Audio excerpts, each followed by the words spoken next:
నెల్లూరు జిల్లా ప్రజలకు స్వచ్ఛమైన తాగునీటిని అందించాలనే ఉద్దేశంతో నాటి మంత్రిగా ఉన్న పొంగూరు నారాయణ చేపట్టిన డ్రింకింగ్ వాటర్ ప్లాంట్ ప్రాజెక్టును గత 5 ఏళ్లుగా వైసీపీ ప్రభుత్వం పట్టించుకోకపోవడం హేయమైన చర్య అని తెలుగు యువత నేతలు విమర్శిస్తున్నారు. వైసీపీ ప్రభుత్వం డ్రింకింగ్ వాటర్ ప్లాంట్ ప్రాజెక్టును నిర్వీర్యం చేయడాన్ని నిరసిస్తూ నెల్లూరు టు సంఘం కార్యక్రమానికి శ్రీకారం చుట్టారు. సంఘం బ్యారేజ్పై గల డ్రింకింగ్ వాటర్ ప్లాంటింగ్ సంబంధించి ప్రాజెక్టు వద్ద వాళ్ళు ఆందోళన చేపట్టారు. రాబోయే రోజుల్లో సిగ్గో మంచినీటి పథకాన్ని వైఎస్ఆర్ కాంగ్రెస్ పార్టీ నాయకులు దుర్వినియోగం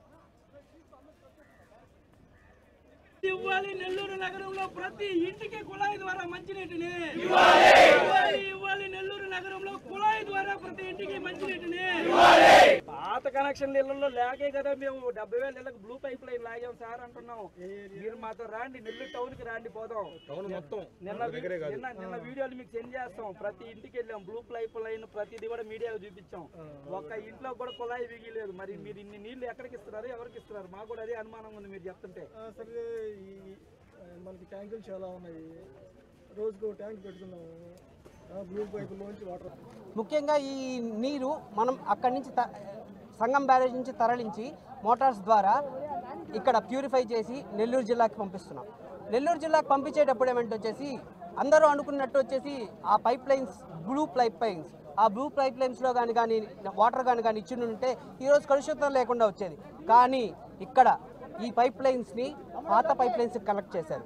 పాత పైప్ లైన్స్ కనెక్ట్ చేసిన దానివల్ల దాంట్లో ఉన్న రస్ట్, చాలా దుమ్ము పదార్థాలు, ఎందుకంటే ఎప్పుడో తాతల కాలం కింద వేసిన పైప్ లైన్లు, తాతల కాలం కింద పైప్ లైన్లు అన్నీ వచ్చేసి సిమెంట్తో లేకపోతే ఐరన్తో వేసింది. దానివల్ల ఏమంటే వచ్చేసి ఎన్నో కలుషితం వల్ల ఎంతోమంది అనారోగ్యానికి పాలయ్యారు. ఈరోజు ఆ పైప్ లైన్ కానీ ఈ పైప్ లైన్ ద్వారా కనెక్ట్ కానీ చేసి కానీ ఉండుంటే అందరికీ ప్రతి ఒక్కరికి తాగునీరు ఇంటికి వచ్చేది. దాని ద్వారా అందరి ఆరోగ్యాలు మెరుగుపడేది, ఆర్థికంగా ఇబ్బంది లేకుండా ఉండేది. ఆర్థికంగా ఇబ్బంది అంటే ఒక 20 రూపాయలు పెట్టి కొనుక్కోవడం ఒక రోజుకి కొంతమందికి భారం కావచ్చు. అట్లాంటి వారికి కూడా మంచినీళ్ళు అందితే సదుద్దేశంతోనే నారాయణ గారు ఈ ప్రోగ్రామ్ అనేది స్టార్ట్ చేశారు. మొదటిగా సార్ ఒక్క అజెండాలో ఇది ప్రథమంగా ఉంది. ఒక్కసారి కానీ ప్రభుత్వం కానీ టీడీపీ ప్రభుత్వం రాగానే మొదటిగా దీని మీద చర్యలు తీసుకుంటాం. పొంగూరు నారాయణ గారు నాడు తెలుగుదేశం పార్టీ గవర్నమెంట్లో 557కు పైగా కోట్ల రూపాయలు ఖర్చు పెట్టి సంగం బ్యారేజ్ నుంచి వాటర్ని లిఫ్ట్ చేసి మహమ్మదాపురంలో ఉన్నటువంటి పాయింట్కి తీసుకొచ్చి ఆ ట్యాంక్ నుంచి ఫిల్టరేషన్ సిస్టమ్ ఏర్పాటు చేసి నెల్లూరు నగరంలో 70,000 కుళాయిలు, 70,000 ఇళ్ల కుళాయిలను ఏర్పాటు చేసి దాదాపు 2.5 లక్షల మందికి దాహార్తి తీర్చేదానికోసంగా ఏర్పాటు చేసినటువంటి మంచినీటి పథకం ఈరోజు దుర్వినియోగం అయింది. నెల్లూరు నగరంలో ఏ ఒక్క ఇంటికి కూడా కుళాయి కనెక్షన్ ఇచ్చినటువంటి పరిస్థితి లేదు.